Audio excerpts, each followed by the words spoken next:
In this episode of the Smart Community podcast, Zoe has an interesting discussion with entrepreneur and smart mobility advisor David Pickeral.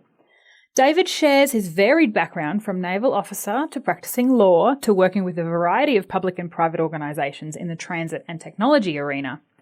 He tells us what sparked his interest in the smart mobility space and how he sees the US currently embracing the smart city and community concepts. Zoe and David then cover the advantages of bottom-up, individualised approaches to city change and how integration and interoperability between government, industry and academia is key. They finish their conversation discussing the emerging trend of public-private collaborations in the realm of smart mobility. A quick reminder that by the time this episode goes live, Zoe will have embarked upon her round-the-world journey investigating smart mobility around the world as part of her Churchill Fellowship. And Zoe is podcasting her way through this journey. However, that podcast is only going to be available exclusively to our supporters on Pozible. So if you'd like to follow Zoe's Churchill Fellowship journey, head on over to pozible.com, search My Smart Community, and hit support so you can follow along with Zoe's trip and find out what she's learning along the way. As always, we hope you enjoy listening to this episode as much as we enjoyed making it. Welcome to the smart community, smart regions, smart towns, and smart cities. It's where we live, work, and play. With smart communities, the future starts today. Big data, smart mobility, emerging trends galore. The Smart Community Podcast is what you're looking for. Hello, David. How are you this evening? Doing very well. Thank you very much. That's good to hear. Let's jump straight in. And can you tell us about your background and what you're passionate about? My background is I've spent 30 years solidly in what is transportation and logistics. I started out as a naval officer and did ordnance and hazardous materials logistics in the military back near the end of the Cold War in the late 80s and early 90s. When I got out of the Navy in 1993, I shortly thereafter got a job working for the Transit Authority in Washington, D.C., the Washington Metropolitan Area Transit Authority. And that really kind of solidified my transition into what I guess would now be called the mobility industry. I actually worked for them for a while, practiced law for a few years after I got out. I'd been in law school when I was working for Metro. And just really got a couple of different career turns. I'd been practicing law 20 years ago in 1999 and working for technology and international development and regulatory law. And I got an offer based on my background at Metro and in the Navy to work for Booz Allen, the consulting firm Booz Allen Hamilton. Ended up spending 10 years there. And by the time I got out of Booz Allen, I was really totally focused on mobility. Did a few other things. I guess most recently, in terms of big companies, I was IBM's Global Smart Transportation Leader. And then for the last, going on now, 4 years, I have been working as an entrepreneur, working with about a dozen startups, and I do consultancies all over the world with different smart cities, smart transportation. I guess I focus on smart cities, and then my real deep expertise is really smart transport or smart mobility within the context of smart cities, although I do have quite a bit of exposure to smart public safety, smart buildings, smart utilities, because it's kind of really hard to do smart city and just focus on one aspect of it, because being as it's about the data, you really need to be able to deal with the city kind of as an entire ecosystem, because everything's dependent on each other in terms of it, and will be increasingly so as cities put in a data-centric environment where emergency data, utility data will feed directly into how the transport and commute patterns of citizens are. Yeah, I agree. And I think in the smart city space, there's, yes, all these different sectors, but as you said, the whole point is to integrate together. So what sparked your interest in this smart cities or smart mobility space? It sort of kind of evolved. I mean, I guess everyone says you don't find your career finds you. And as I got different areas of expertise in the industry, obviously starting with military operations and management, then the law aspect, then I got at Booz Allen, I got very heavily involved in the technology sector. I was also at Verizon Wireless for a while too. So I really just got more of a layer of technology, operations, policy, law, and it just kind of coalesced into a career around all of these different aspects of smart mobility. So it's kind of come in. I can't say I didn't have a lot of planning in my career, but in some ways it really just kind of evolved as to what I ended up doing over the past couple of decades.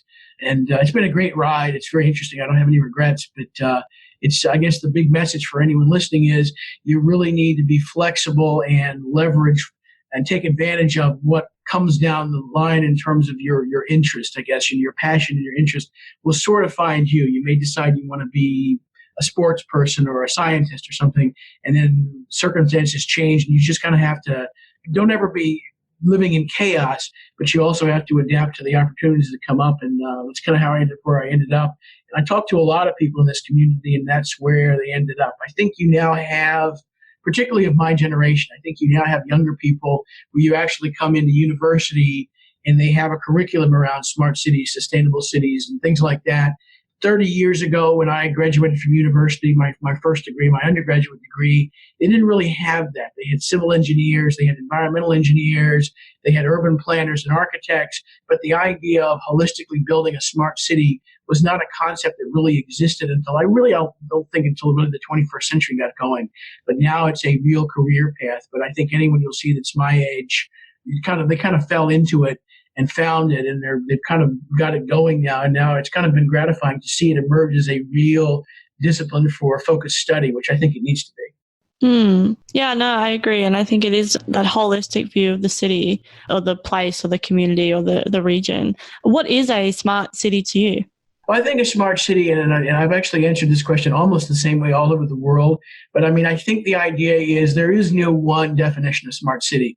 And I think probably both big governments and big technology companies like to promote the idea of a smart city and I don't think you can promote it at the national level. It really takes cities or conurbations or communities. It may not even be a really big city. It basically says, what are our needs? What are our resources?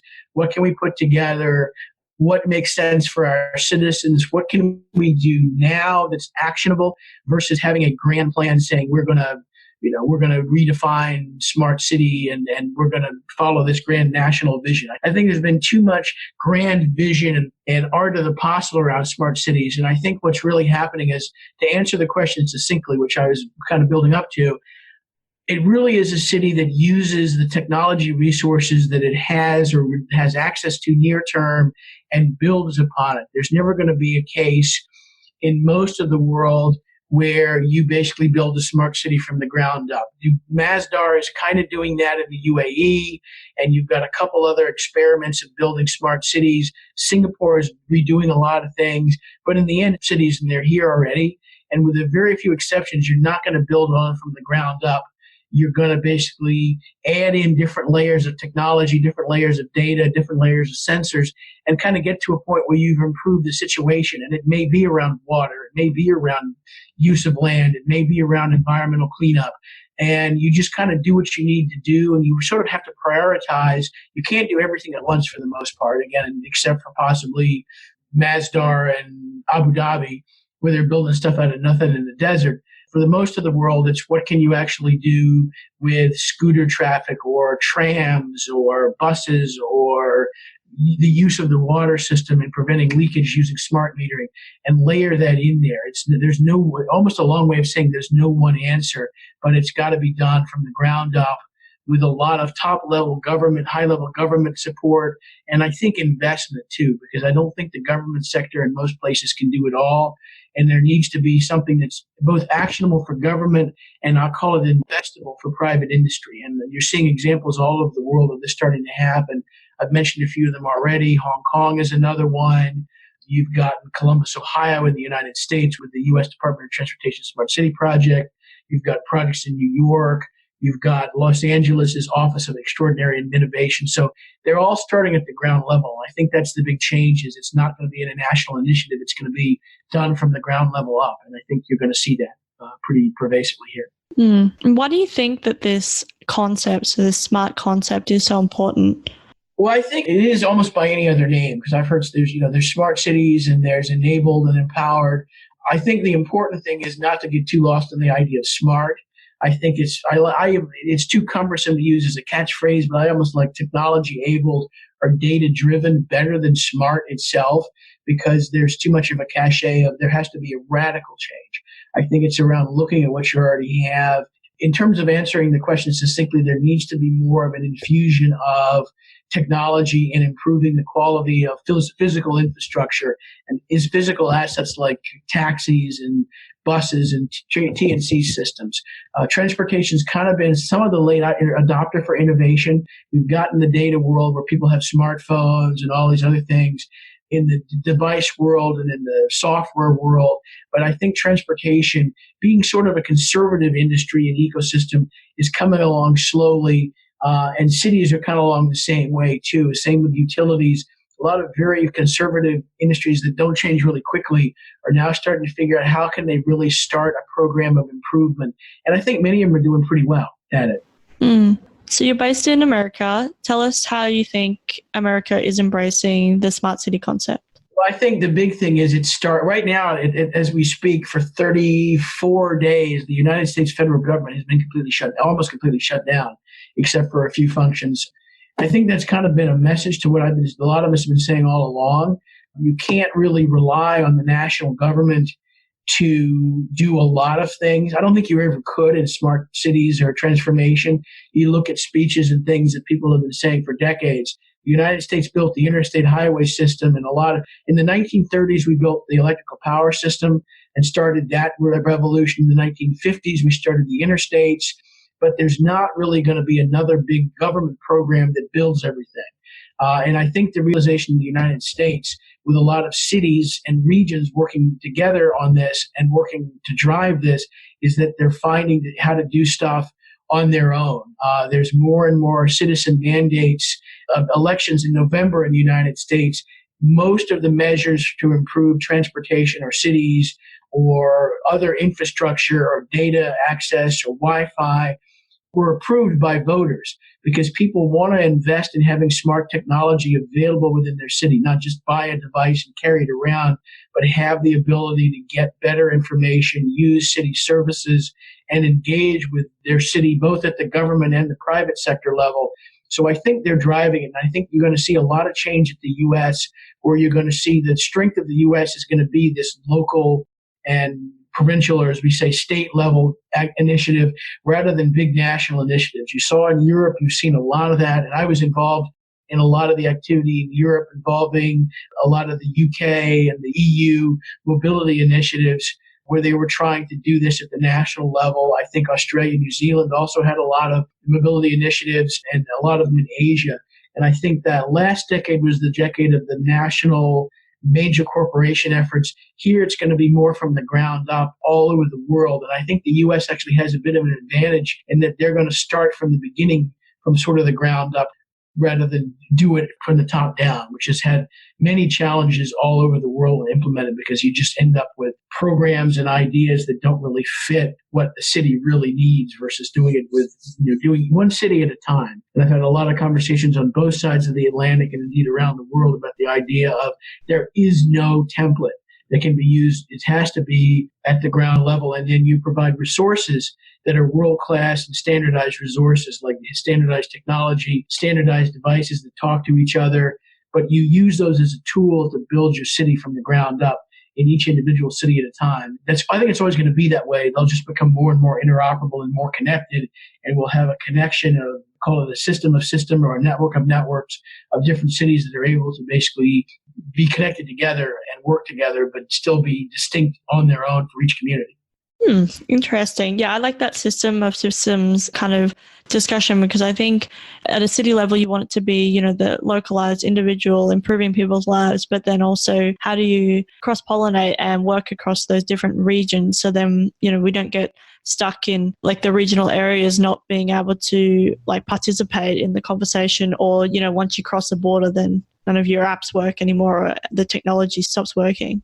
Yeah, and a lot of organizations like the International Telecommunications Union, the IEEE, Institute of Electrical and Electronics Engineers, ISO, International Standards Organization, a lot of our standards bodies are working hard to keep up with that, to make sure that, just like the internet, that everything is interoperable. It's important for cars because BMW and Nissan and Toyota don't want to build a car for every individual country. That'll be too expensive. They need to build one car that can drive anywhere, particularly when they start being self-driving. You're going to have or autonomous. You're going to have the ability of technology to talk to each other. And I think that is happening too. Industry is very good about the ubiquitous nature of all technology, whether it's a car or a mobile device or a laptop. They're all going to speak to each other because they've done that as an industry for decades now. So tell us about some of the projects and things that you're currently working on.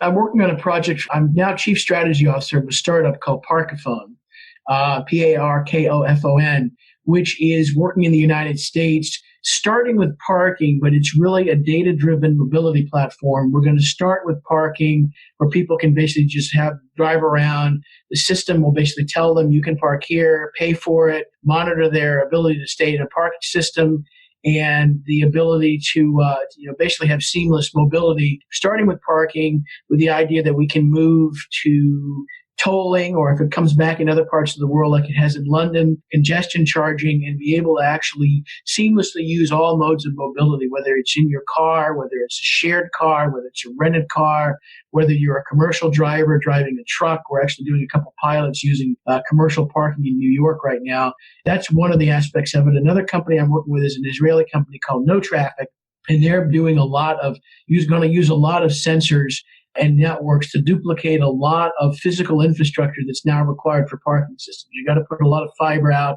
tags and beacons, and a lot of what we call backhaul to move data around to get traffic data at selected points. And they'll have a more seamless data-driven system where you use a small amount of devices, almost like the 5G system that's coming online. Small devices mounted on poles that communicate with each other rather than big disruptive, and I mean disruptive in the negative term, disruptive infrastructure where you have to rip up the streets and put down cable and fiber versus just putting a smart network that basically just talks to each other. Very little infrastructure and a very robust back office. I think that's another factor that's going to be a thing of smarter is it's not about putting more and more sensors and devices out there necessarily, but using the data and things that are coming. And I'll use a concrete example. When we have connected vehicles, a lot of the investment that governments have had to make with infrastructure to measure the speed of traffic and the temperature and the road conditions won't need to do that because the vehicles can already provide that data because they're out there driving in it. They can anonymously provide a lot of useful data back to government, no identifying people, but just identifying weather conditions, demographics, road congestion, and use a lot of, again, I stress the word demographic data that this technology will arrive at and be able to get. And I think that's going to be a key development where you don't need to go build all these stovepipe sensor networks and you can just use what you have from vehicles. And basically, the idea is, I think the key point is you don't want to gather the same data twice. If the connected vehicle is gathering a lot of weather data or road condition data, it's ridiculous for the government to spend taxpayers' money to duplicate that capability.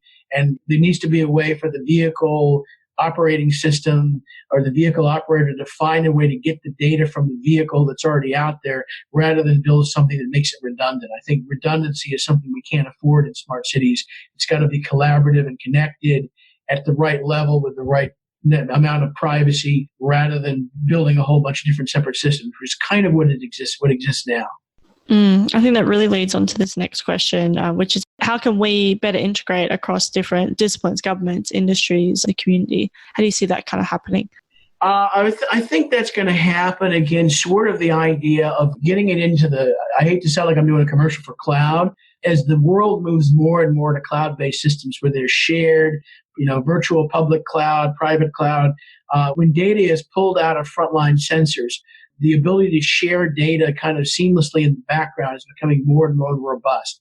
With edge computing, there's a lot of robust capability that's coming right near systems where it's needed for critical safety systems, but the ability for data sharing is sort of the background or in the cloud. And so I think it's going to be a combination of cloud and connectivity that basically links all of these systems seamlessly together. And I think the idea is get all the data that you need to get, protect it and secure it, make it privacy sensitive in terms of being sensitive to the EU and the data protection rules that are in there. That'll probably be followed around the world to some extent. Get all of the data in a secure place, decide who owns it, decide who can use it, settle up on who's getting compensated for what in terms of in-kind or direct, and then basically use analytics, algorithms, systems to get the right amount of real information, not just a data flood, but real information back to the right person at the right time, whether that's a city planner, whether that's a utilities repairman trying to fix something, and get that right information to them at the right time. And that's the better integration. It's not about building a whole bunch of new infrastructure. It's about integrating in the back office. So I think that's how you're going to integrate it. And there's going to be more and more government and industry collaboration because, again, there's no reason to duplicate efforts. There's things that the private sector does really well that government doesn't do well, but government also has authority to move forward with critically regulated projects. You can't leave government out of the equation either. I've heard a lot of things, a lot of tech companies saying, we'll just leave government out of the equation, do that all privately. Really not realistic in the context of cities because they are, in fact, inherently governmental controlled entities, and there's a responsibility to citizens. So I always call it the triangle. You've got to have government, you've got to have industry, you've also got to have academia because a lot of the research that's done by universities or research institutions is going to be critical, and it's done for the public good, not just for profit. So you have a lot of that resources available. So industry, government, and academia are really essential, and I think I'll lead into the next question already, anticipate what are the emerging trends that are coming on that I guess they aren't talking about now, but they're starting to talk about. And I was just at the Transportation Research Board conference in the United States, which is the largest U.S. transportation conference. It's sponsored by the National Academy of Science, Medicine, and Engineering. And they had those three groups there. And I think the idea that the three stand alone and work independently is starting to disappear. And I think that's the emerging trend that it's kind of admitted in the background and over the cup of coffee at the conference. But I think you're going to see more formalization around that in terms of research agreements, public-private partnerships, and the like, because that's kind of the direction it has to take if we're really going to make progress here. Interesting. Obviously, you answered my next question. Do you have any other trends that people aren't talking about enough? Because I think that integration piece between those different parties is so important, and I think we need to be talking about it more and how that will, that's not just going to happen, but how can we curate that to happen for these smart city or smart community projects, but not just projects per se, but how do we kind of ingrain that in our thinking moving forward so then it just becomes part of, how we do city planning and operation? Well, I think there's been a lot of lessons learned, which is a euphemism for things that have failed.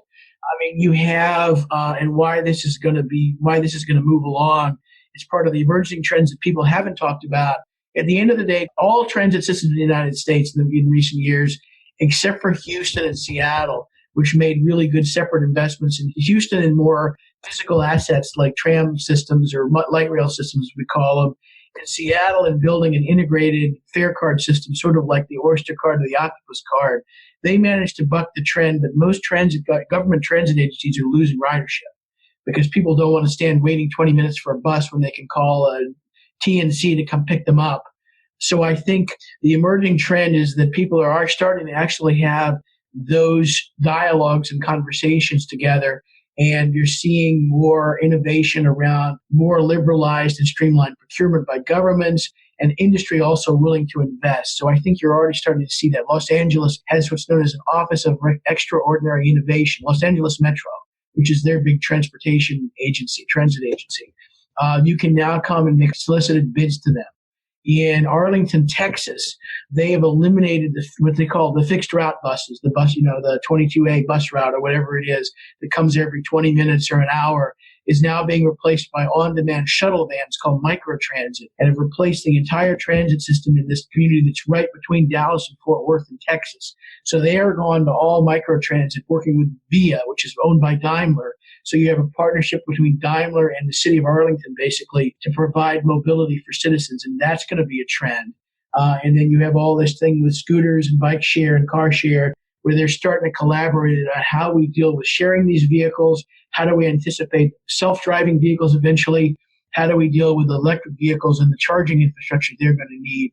But I think that's really going to take off as being a discussion between public and private entities, because people have now learned the hard way that you really can't do it on your own if you're just government, nor can you do it just industry and make money. I'm actually interested to see how much money some of the major TNCs have continued to lose and whether they've reversed the trends, but they're now realizing that you have to be able to move along. And I'm going to talk about the next big trend that people aren't talking about is that operating consumer-based mobility services like a TNC or microtransit and scooters and bikes, none of that is never going to turn a profit because the margins are so low.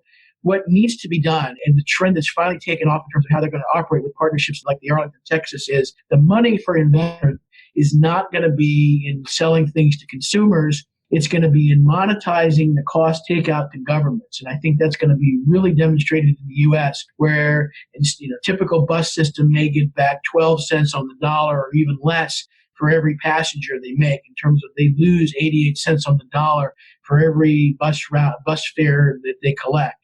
And if they can get to the point where microtransit can make them only lose 50 or 60 cents on the dollar for any kind of community, that's a large amount of cost takeout that can be done, and that microtransit can be paid to basically save that money, or mobility services to save that money to governments and make it less of a burden on government and provide better services to citizens, who then will continue the trend of voting and paying for new public services that allow private vendors to basically deliver these new services.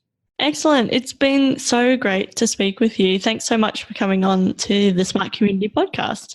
I was going to answer your one last question, how people connect with me. Yeah, that was my last question. The best way to connect with me is my primary presence, even though I have a Twitter and Facebook account, is my LinkedIn profile. Yep. So if people are interested in it, I'm sure you can post a link or something there to my profile.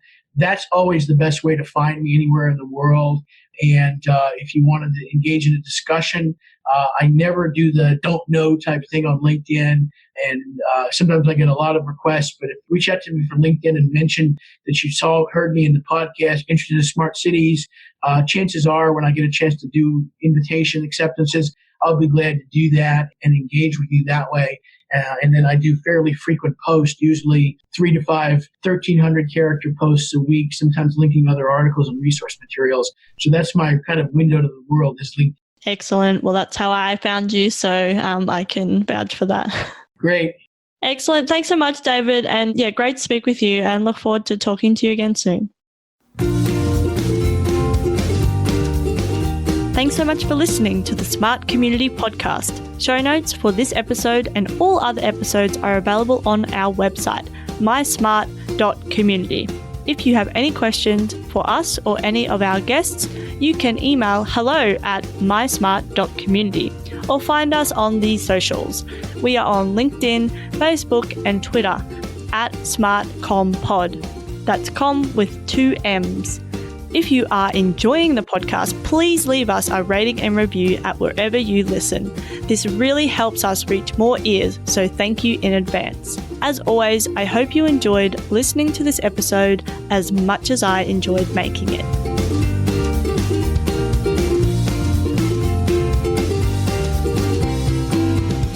The Smart Community Podcast is what you're looking for.